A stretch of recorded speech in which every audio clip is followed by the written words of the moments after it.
नमस्कार दोस्तों, मेरा नाम है अंकित सिद्धांत और आप देख रहे हैं सिद्धांत इंस्टीट्यूट 2.0। दोस्तों, आज हम कक्षा 10 की मैथ को पढ़ेंगे। एक्सरसाइज 1.2। एक्सरसाइज 1.2 बड़ी ही दिक्कत खड़ी करती है विद्यार्थियों की और बोर्ड एग्जाम में हर बार इसमें से प्रश्न पूछे जाते हैं। अगर हम बोर्ड एग्जाम की बात करें तो ये 2 नंबर के प्रश्न पूछे जाते हैं। इसमें से आता है कि सिद्ध कीजिए, ठीक है, की अपरिमेय संख्या है। उस चीज को समझने के लिए हम क्या करते हैं, पहले कुछ बेसिक चीजों को समझ लेते हैं। विद्यार्थी क्या करता है, बेसिक चीजों को समझता नहीं है और सीधा जो है वो प्रश्नों को सॉल्व करने का प्रयास करता है। वहां पे उन विद्यार्थियों को समस्या होती है। तो आइए समझते हैं कि एक्चुअल में अपरिमेय संख्या क्या है। तो यहाँ पे है अपरिमेय संख्या, जिसे इरेशनल नंबर कहते हैं। वे संख्याएं जिन्हें पी बटे क्यू के रूप में नहीं लिखा जा सकता और जहां पे पी और क्यू पूर्णांक हो और क्यू जो है आपका 0 के बराबर नहीं होना चाहिए, उन्हें अपरिमेय संख्या कहते हैं। अगर हम अपरिमेय संख्याओं की बात करें तो आइए कुछ और इनमें चीजें समझने का प्रयास करें। तो यहाँ पे देखिएगा, अशांत अनावर्ती, आप मेरे साथ इसको लिखते भी जा सकते हैं और समझते भी जा सकते हैं। अशांत अनावर्ती दशमलव प्रसार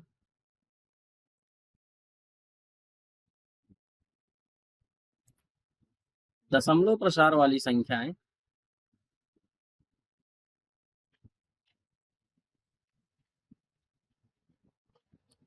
अपरिमेय संख्याएं होती है। अपरिमेय संख्याएं होती हैं। आपके मन में होगा अशांत अनावर्ती दशमलव प्रसार क्या।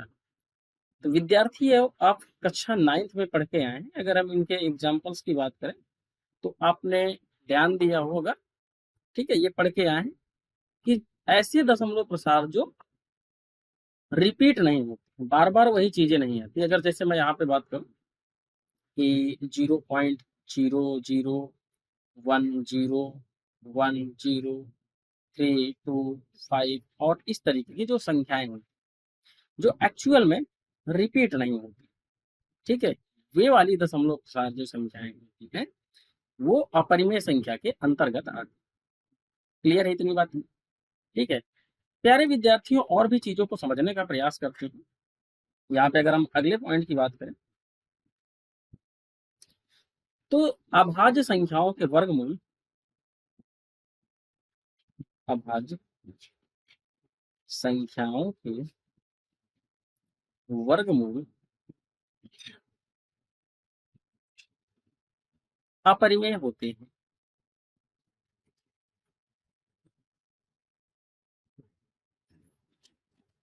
अपरिमेय होते हैं।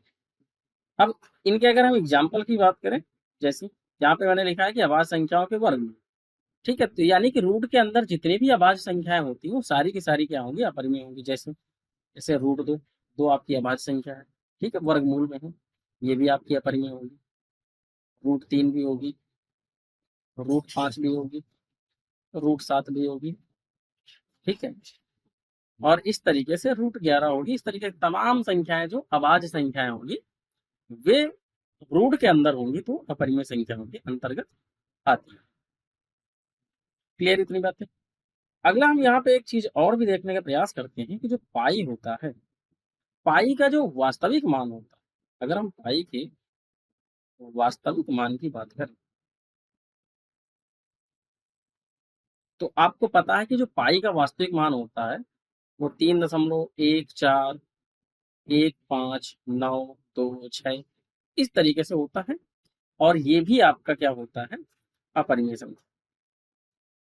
क्लियर है इतनी बातें? ठीक है। आगे हम समझने का और प्रयास करते हैं। तो यहाँ पे समझिएगा, ये जो प्रमेय है, ठीक है, ये प्रमेय बड़ी इंपॉर्टेंट है। मैं आपको बता दूं कि इस प्रमेय के अंतर्गत बोर्ड एग्जाम में आपसे प्रमेय सिद्ध नहीं करवाता है, लेकिन इस प्रमेय के से ही ये जो आपकी प्रश्नावली है, यानी कि एक्सरसाइज जो 1.2, ठीक है, ये इसी प्रमेय के अंतर्गत सॉल्व होगी। तो यहाँ पे है कि अगर कह रहा है कि मान लीजिए p एक अभाज्य संख्या है, क्लियर। यदि p जो है a स्क्वायर को विभाजित करती है तो p a को भी विभाजित करेगी, जहां a एक धनात्मक पूर्णांक है। प्यारे विद्यार्थियों, ये वाली जो प्रमेय है ये आपको पता है कि आपसे सिद्ध नहीं करवाता है, ये बोर्ड एग्जाम में नहीं आता है, लेकिन इसके माध्यम से जितने भी आपके सिद्ध करने वाले सवाल होंगे वो इसी प्रमेय के अंतर्गत सॉल्व होंगे। तो आइए इसको समझने का प्रयास करते हैं। जैसे मान के चलिएगा, यहाँ पे देखिए, अगर a स्क्वायर मेरे पास 36 है, ठीक है, तो ये हो जाएगा a√36, ठीक है, और ये कितना निकल के आएगा, ये 6 निकल के आएगा। क्लियर इतनी बातें? क्या निकल के आएगा, 6 निकल के आएगा। अब ध्यान समझने का प्रयास कीजिएगा कि यहाँ पे क्या है कि अगर a स्क्वायर को 3 विभाजित करती है, यानी कि हमारे पास जो a स्क्वायर था वो 36 था, इसको 3 विभाजित करती है, तो बेसिक सी बात है, ठीक है, देखो आप 12 × 36 12 आएगा, तो इसका मतलब ये वाला जो a है उसको भी 3 विभाजित कर देगी, ठीक है। a आपका कितना था, a 6, तो यहाँ पे आप देख सकते हैं ये आ रहा है 2। इस चीज को आपको सिर्फ और सिर्फ ध्यान ये रखना है कि अगर कोई भी, जैसे यहाँ पे है कि p एक अभाज्य संख्या है, ध्यान रखना है कि p जो है अभाज्य ही होनी चाहिए, यानी जो संख्या कट कर रहे हैं, जैसे यहाँ पे 3 है तो हम 3 को a स्क्वायर से विभाजित करवा रहे हैं, अगर ये a स्क्वायर को विभाजित कर लेगी, किसी भी संख्या के वर्ग को विभाजित कर देगी, तो बिना वर्ग वाली संख्या को भी वो अभाज्य संख्या विभाजित कर लेगी। आइए इसको एक और भी एग्जाम्पल के माध्यम से समझते हैं। मान के चलो यहाँ पे 81 है और 81 को 3 विभाजित करेगी, ठीक है, तो यहाँ पे आएगा 27। क्लियर है इतनी बातें? अब a स्क्वायर तो 81 था, अगर हम a की बात करें तो √81 यानी a निकल के आएगा 9। क्लियर इतनी बातें? अब इस a को 3 विभाजित करेगी, यानी कि ये, तो यहाँ पे आएगा 3। क्लियर इतनी बातें? तो ये प्रमेय आपकी जो है प्रश्नों में यूज होगी, ठीक है। क्लियर इतनी बातें? ठीक है, ध्यान रखना है p जो है, यहाँ पे ये जो p है आपका, यहाँ पे ये जो p है ये अभाज्य संख्या होगी, ठीक है, तभी ये जो है प्रमेय काम कर पाएगी। p अभाज्य संख्या क्या होनी चाहिए, p अभाज्य संख्या। हमें पता है कि p जो अभाज्य संख्या जो होती है, जैसे 2 हो गया, 3 हो गया, 5 हो गया, ठीक है, 7 हो गया, यानी कि ऐसी संख्याएं जो स्वयं से और 1 से विभाजित हो उन्हें हम अभाज्य संख्याएं कहते हैं। क्लियर है इतनी बातें? आइए कुछ आगे चीजों को देखते हुए यहाँ पे इन चीजों को समझने का प्रयास करते हैं। परिमेय और अपरिमेय संख्याओं के गुण, ठीक है। पहला गुण क्या है, योग और अंतर का नियम। योग और अंतर का नियम क्या है विद्यार्थियों, एक परिमेय संख्या और एक अपरिमेय संख्या को जोड़ने या घटाने पर प्राप्त परिमाण हमेशा हमेशा आपको एक अपरिमेय संख्या ही प्राप्त होती है, ठीक है। इसको समझने का प्रयास कीजिए। इसका मतलब यह है कि अगर हम अपरिमेय संख्या में कोई भी परिमेय संख्या को जोड़ते हैं तो आपको हमेशा अपरिमेय ही प्राप्त होगी, ठीक है। जैसे मान के चलिएगा यहाँ पे मैं √2 ले रहा हूँ और अपरिमेय संख्या √2 ले लिए, परिमेय आप 3 ले लीजिएगा, तो ये जो संख्या है √2 + √3 ये पूरी की पूरी संख्या अपरिमेय प्राप्त होगी। क्लियर है? इस टाइप के भी प्रश्न आपके बोर्ड एग्जाम में पूछे जाते हैं और बोर्ड एग्जाम में ये 2 नंबर के प्रश्न पूछे जाते हैं, ये अभी आपको आगे चीजें मिलेंगी। तो यहाँ पे बेसिक चीजों को समझ लीजिएगा, फिर आप प्रश्नों पर जाइए, ठीक है। अगला पॉइंट यहाँ पे है, यहाँ पे हमने जोड़ करवा दिया। अगर किसी अपरिमेय संख्या में हम परिमेय संख्या को यहाँ पे जोड़ करवा दिए हैं, यहाँ पे माइनस करवा दिए, अगर किसी अपरिमेय संख्या से परिमेय संख्या को घटाते हैं तो हमेशा जो परिणाम मिलेगा वो अपरिमेय संख्या ही प्राप्त होगी।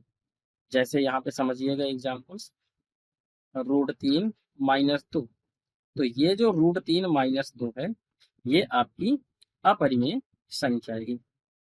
क्लियर है इतनी बातें? दूसरी हमारी प्रॉपर्टी है कि गुणनफल और भागफल का नियम। गुणनफल और भागफल का नियम क्या है कि एक शून्येतर यानी कि नॉन जीरो, शून्येतर का मतलब समझने का प्रयास कीजिएगा। शून्येतर का यह मतलब होता है शून्य को छोड़कर।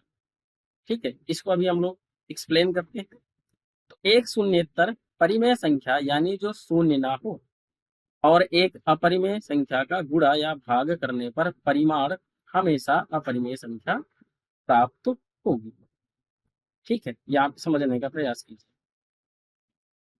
यानी कि अगर हम परिमेय संख्या में अपरिमेय संख्या का गुणा करें तो हमेशा आपको रिजल्ट जो मिलेगा वह अपरिमेय प्राप्त होगा। क्लियर है इतनी बातें? ठीक है, जैसे मान के चलो यहाँ पे 2 है परिमेय संख्या और इसका गुणा हम √3 यानी कि अपरिमेय से कराते हैं तो ये हो गया 2√3। तो ये जो 2√3 मिला है ये आपकी अपरिमेय संख्या है। ऐसे ही समझने का प्रयास कीजिएगा कि अगर किसी भी परिमेय संख्या में हम अपरिमेय संख्या का भाग कर रहे हैं तो भी आपको रिजल्ट जो मिलेगा वो अपरिमेय ही होगा। जैसे 2/√3, तो यहाँ पे ये जो मिल रहा है ये आपको अपरिमेय संख्या ही मिल रही है। अब हम इस एक विशेष स्थिति को पढ़ लेते हैं, समझ लेते हैं ताकि आपको ये चीज समझ में आ जाए। विशेष स्थिति क्या है? एक्चुअल में हम बात कर रहे हैं यहाँ पे ये जो शून्येतर है, शून्येतर क्या मतलब क्या होता है? शून्य को छोड़कर। ठीक है, अगर मान के चलिएगा आपको पता है कि शून्य जो है परिमेय संख्या है, अगर यहाँ पे परिमेय संख्या शून्य ले लिए और √2 अपरिमेय संख्या ले ली, इनका जब आपस में आप गुणा कराओगे तो 0 मिलेगा। और 0 क्या है? आपका परिमेय संख्या है क्योंकि आप इसे बटे में लिख सकते हैं। ठीक है, तो अगर ऐसी स्थिति है तो फिर आपको अपरिमेय नहीं मिलेगा, क्या मिलेगा विद्यार्थियों? परिमेय मिलेगा। इसी वजह से यहाँ पे एक लाइन जोड़ दी गई है कि शून्य को छोड़कर। शून्येतर का मतलब यही होता है कि शून्य को छोड़कर। ऐसे अगर हम भाग में बात करें, मान के चलो √2, ठीक है, ऐसा समझिएगा 0 में हम √2 का भाग कर रहे हैं तो आपको परिमाण जो मिलेगा वो 0 मिलेगा। और 0 क्या है? परिमेय। ठीक है, इसी वजह से यहाँ पे एक लाइन जोड़ दी जाती है कि शून्येतर यानी कि शून्य को छोड़कर। ठीक है, अगर शून्य के अलावा अगर आप परिमेय संख्या और अपरिमेय संख्या को गुणा कराते हैं तो आपको रिजल्ट अपरिमेय मिलेगा। अगर आप परिमेय संख्या और अपरिमेय संख्या का आपस में भाग कराते हैं तो रिजल्ट आपको अपरिमेय मिलेगा। क्लियर है इतनी बातें? अब यहाँ पे हम प्रश्नों को समझते हैं। यहाँ पे सिद्ध कीजिए √2 एक अपरिमेय संख्या। प्यारे विद्यार्थियों, यह बोर्ड एग्जाम की दृष्टि से बहुत ही इंपॉर्टेंट है।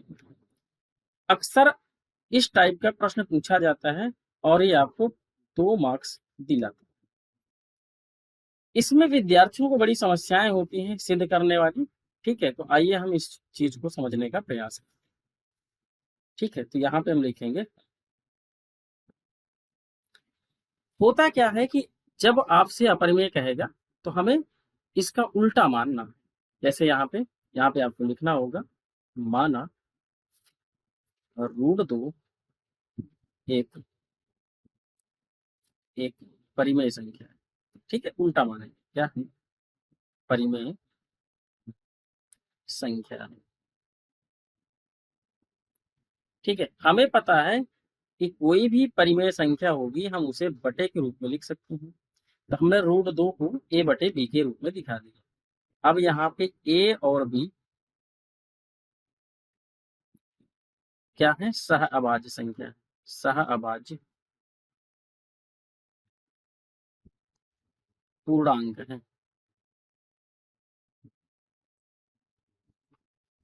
जहां बी जो है वो 0 नहीं होगा।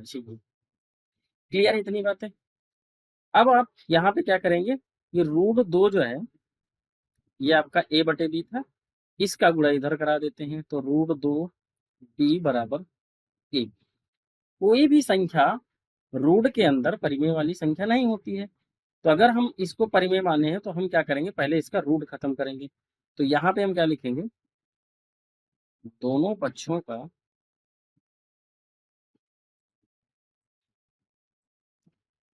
वर्ग करने पर।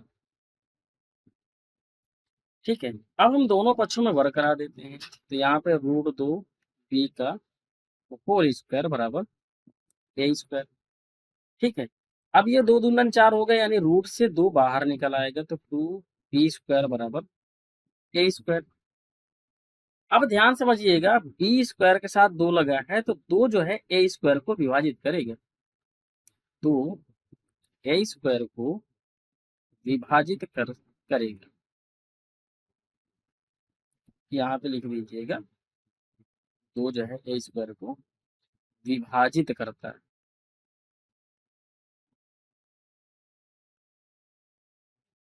ठीक है, अब यहाँ पे आपकी वही प्रमेय जो है लागू होगी कि अगर कोई भी संख्या किसी के स्क्वायर को विभाजित करती है तो वो क्या होगा, बिना स्क्वायर वाली संख्या को भी विभाजित करेगी। ठीक है, अब यहाँ पे हम लोग करने का प्रयास करते हैं इसको मैं, तो हम लिखेंगे कि अगर 2 एक a² को विभाजित करती है तो 2 जो है a को भी विभाजित करेगी।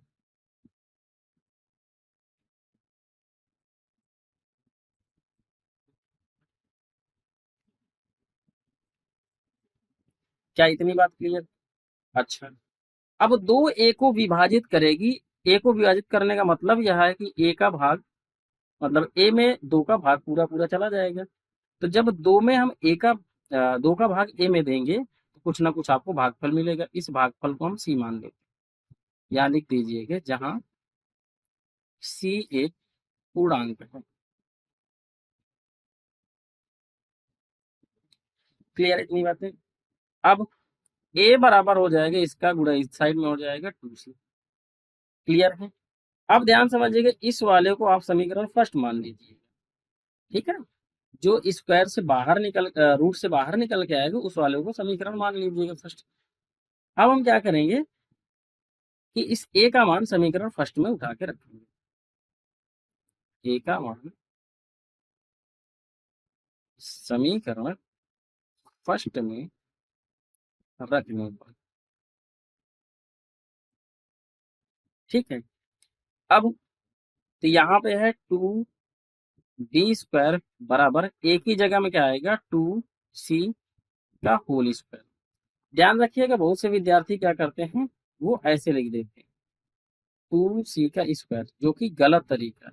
ठीक है, आपको ऐसे नहीं लिखना है, क्योंकि a 2c के बराबर है और पूरे a में स्क्वायर चढ़ा था, तो इसको आपको होल स्क्वायर में लिखना है। समझ पा रहे हो? ठीक है, आइए इसको नेक्स्ट पेज में करते हैं। तो यहाँ पे था 2b² बराबर 2c का होल स्क्वायर। क्लियर?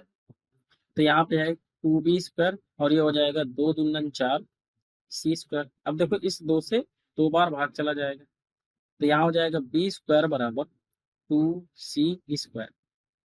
ठीक है, अब ध्यान समझिएगा, 2 जो है b² को विभाजित करेंगे, लिखेंगे 2b² को विभाजित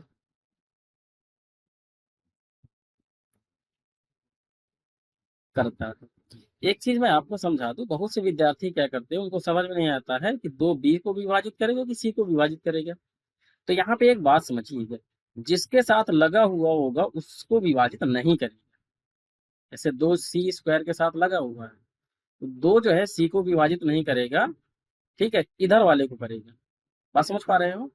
अब अगर कोई भी संख्या किसी के वर्ग को, कोई भी अभाज्य संख्या है, किसी के वर्ग को विभाजित करती है तो बिना वर्ग वाले को भी विभाजित करेगी। तो यहाँ हम लिखेंगे 2b को भी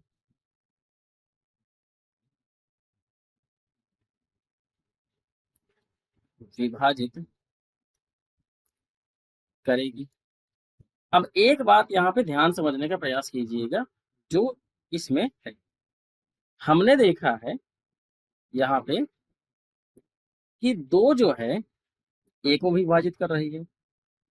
ठीक है, इस चीज को यहाँ पे समझने का प्रयास कीजिएगा। कोई भी संख्या किसी संख्या को तभी काट सकती है, ठीक है, जब उसके गुणनखंड में वो शामिल होगी। जैसे समझिएगा, अगर यहाँ 4 है और 4 जो है 4 को 2 का विभाजित कर रहा है, तो इसका मतलब यह है कि 4 के गुणनखंड में 2 जरूर शामिल होगा, तभी जो है ये काट पाएगा। ठीक है, मैं आपको फिर समझाता हूँ। 9 जो है 2 को विभाजित 9 जो है 2 से विभाजित नहीं होगा। क्यों विभाजित नहीं होगा? क्योंकि अगर आप 9 का गुणनखंड करोगे तो 9 के गुणनखंड में 2 नहीं आएगा। ठीक है, प्यारे विद्यार्थियों, कोई भी संख्या तभी विभाजित हो सकती है जब उसका गुणनखंड कराने पर वह संख्या उसके गुणनखंड में मिलेगी। ठीक है, उम्मीद करता हूं कि आपको ये बात समझ में आई।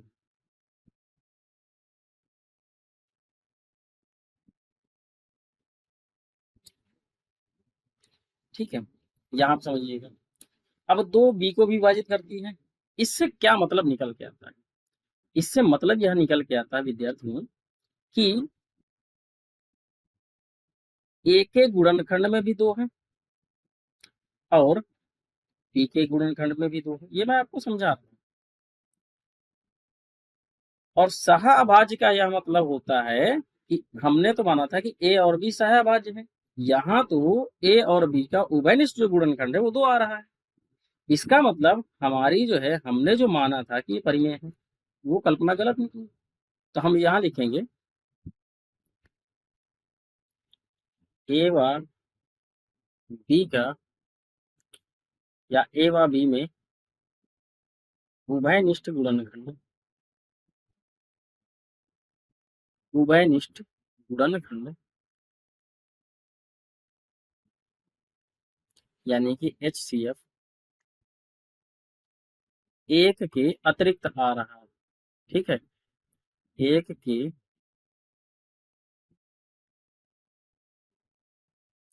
अतिरिक्त प्राप्त होता है, ऐसा लिख लीजिएगा, प्राप्त होता है। इससे इससे इस इस तथ्य का विरोधाभास प्राप्त होता है। विरोधाभास प्राप्त होता है।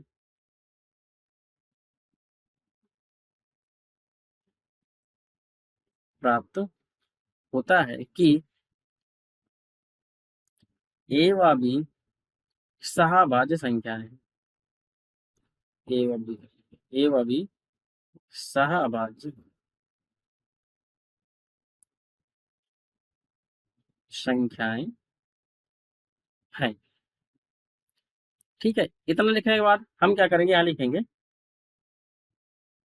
ये हमारी गलत परिकल्पना, ये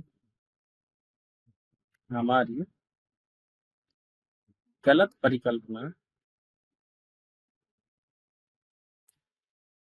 के कारण हुआ है, के कारण हुआ है कि √2 एक परिमेय संख्या है। अतः स्पष्ट है, अतः स्पष्ट है कि √2 एक अपरिमेय संख्या है। क्लियर है? यहाँ पर आपको इस तरीके से लिख देना है। ठीक है, आगे आपको ये है